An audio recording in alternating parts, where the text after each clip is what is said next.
Hey, Canucks fans, the Canucks suffered a tough 4-1 loss to the St. Louis Blues. For all intents and purposes, putting an end to their playoff chances. You might think I'm being a little bit overdramatic, but hear me out. Let's talk about what I liked. Let's talk about what I didn't like. And then let's talk about one other thing. So let's talk about what I liked. I actually liked Will Lockwood's game. Lockwood, especially in the first period, he was noticeable. The guy skates well, very well. And he's kind of like a little bit of a pit bull or a bulldog or whatever dog you want to use. He can hit guys. He can dislodge players from the puck. And I actually thought that Lockwood played well. He played 10 minutes. He had 2 shots on goal and 4 hits. In fact, he had the most hits out of all forwards on the team. In fact, actually the most hits out of everyone on the team. So I really like that about Lockwood's game. And I think he's doing a really good job of doing an early audition actually for a role in the bottom 6 next season. So I did like Lockwood's game. Who else's game did I like? Maybe as individuals, that might be about it actually. I didn't really notice anyone in a good way. Yeah, sure, you can look at Brad Hunt's goal. And it was nice to see the Canucks get scoring from someone else, not named Miller, Pettersson, Horvat, or Besser. But yeah, it's only 1 goal. Yeah, it was a nice shot. Let's give Huntsy, I'm calling him Huntsy like I'm on the team. Although one of my best friends grew up on the same street as him. So that's kind of cool. He's told me stories about meeting Brad Hunt. Anyways, that's for another vlog. But yeah, Hunt had a nice goal for sure. But at the same time, he was on the ice for 2 of the St. Louis goals. So you can't really say that he had a particularly strong game. Podkolzin was noticeable once again. He had an assist on that Brad Hunt goal, and he ended up with a shot and a hit, and wasn't a minus. One of the few Canucks players that wasn't a minus. But yeah, I can't really say that any Canucks players really stood out to me in a really, really good way. It was just a game where even when they got a few chances, but didn't look super, super dangerous. Husso was good when he needed to be, and St. Louis Blues, such a heavy, heavy team, and out hitting the Canucks 28-17. And yeah, the Blues aren't that fast. They're not the fastest team. You could see it. You could see where the Canucks were the faster team at times, but it didn't seem like they had the energy though. They're sure they were fast, but they didn't seem to have the energy. But you can't blame the Canucks. They were on the end of a 4-game road trip, a very tough 4-game road trip, 4-6, including a night where they got into Minnesota at 3 or 4 a.m. So to get 5 out of 8 points, not bad. They went 2-1-1, but you really need 6 or 7 at this time. But I'll get to that in the last section of this vlog. So what I liked, well, let's add in the Canucks penalty kill as well, killing off all 3 St. Louis power plays. So that's an area of the game that they've improved a lot, especially in the past month, not only under Boudreau overall, but in the past month. But yet a lot of point streaks, and tonight a lot of goal scoring streaks, and i.e. Miller and Horvat. So overall then I'd say I noticed Will Lockwood. Hunt was good because of his goal, and the Canucks penalty killing was good.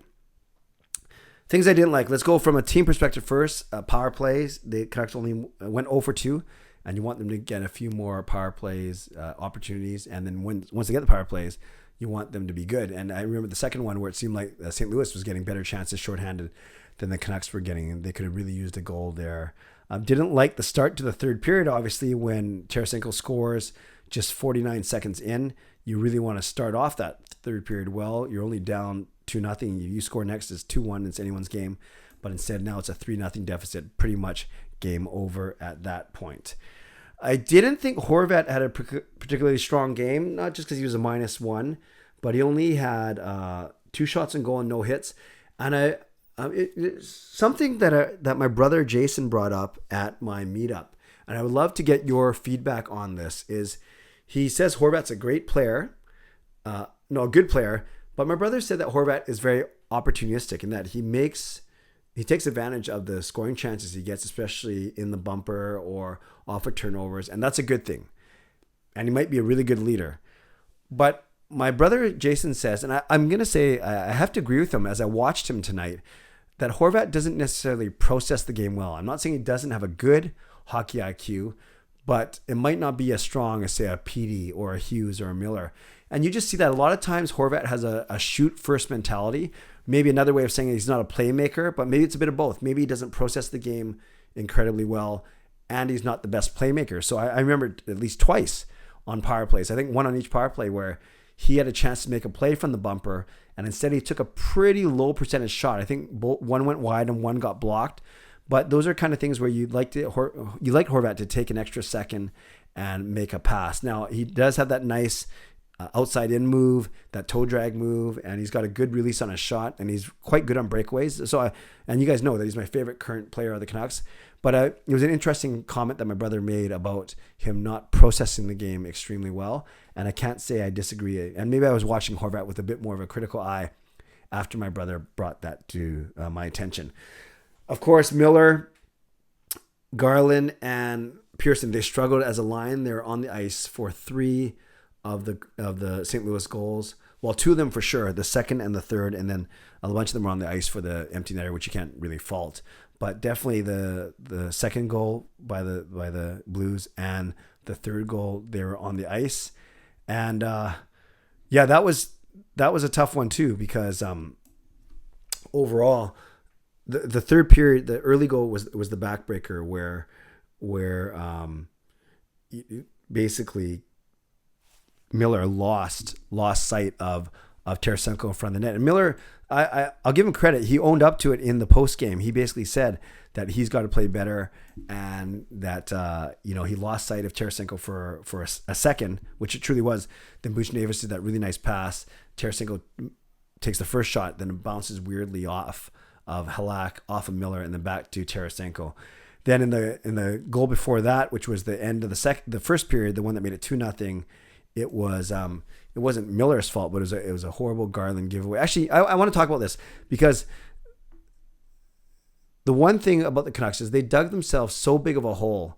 I've talked about this in October, in November, and the start of December, that even though they play well, they really have no margin for error. And then when you look at the 3 Blues goals, the 3 non-empty netters, it's crazy how it's crazy how it's just a matter of an inch, a bounce. You look at the first goal by Scandella. It was St. Louis was dominating the play inside of the Canucks zone, and it's Tarasenko that takes a shot that Lockwood tips. Then this is crazy.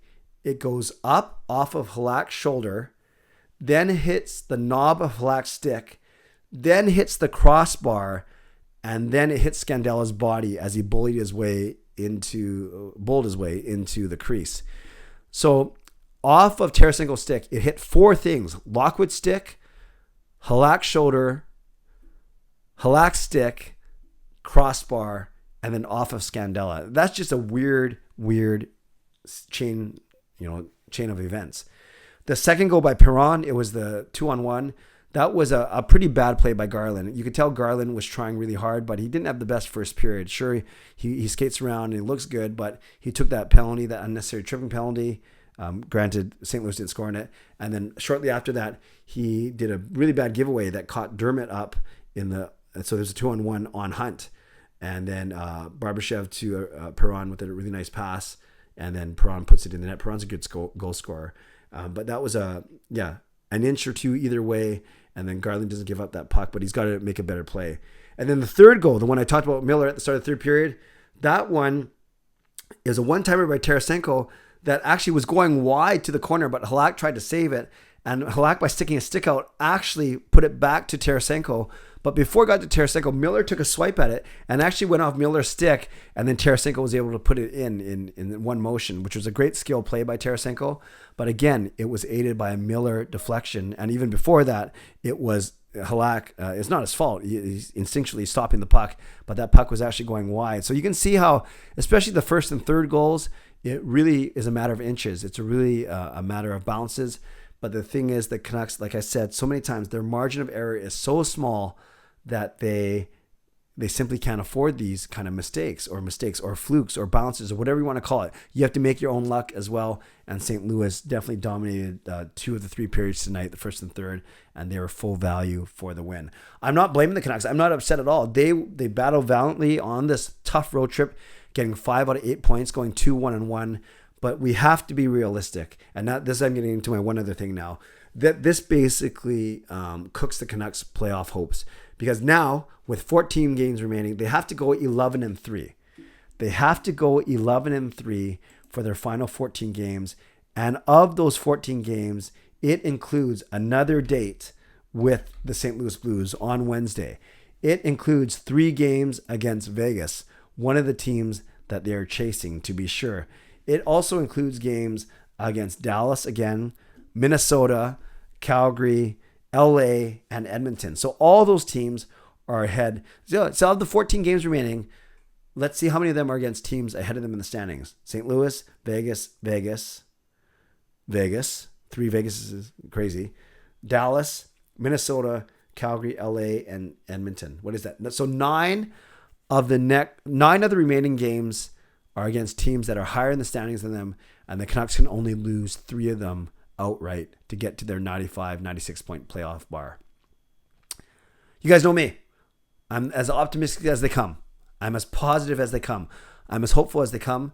But I know you trust me for honest and realistic analysis as well. I'll just say it like that. The Canucks have to go 11-3, and 9 of those games are against teams that are higher than them in the standings. So by odds, by percentages, they're supposed to go 5-9 as opposed to 11-3. Yikes. All right, Canucks fans, let me know what you thought. Let me know what you thought about the game. Were you disappointed in the effort, or do you give them full props for a really good road trip, or a decent road trip, getting 5 out of 8 points? I think it's the homestand that did them in, where they lost to Washington and Tampa. Then they lost to Detroit and Buffalo, 2 teams they should have beaten. That's really what did them in. But let me know how you're feeling about the Canucks right now. Are you still positive? Are you still optimistic? Or are you realistic in that you agree with me? That's going to be very tough to go 11-3 over the final 14 games of the season. Let me know what you think. I'd love to know your comments below. Tell me what you liked. Tell me what you didn't like. And tell me one other thing. I'd love to read, react, and reply as always. Don't forget to join Parker and me for Canucks After Dark at 10 p.m. tonight. So just in over an hour right here on YouTube, where we'll break this game down, break down the road trip, and we'll see what else we come up with tonight. Thanks, friends. As always, subscribe if you'd like to, like this video if you'd like to, become a member of this channel, or upgrade if you'd like to, and leave a comment down below if you'd like to. Tell me what you liked, tell me what you didn't like, and tell me one other thing. Stay safe, stay healthy, take care of yourselves, and take care of each other. Have a great night. God bless, and go Canucks go.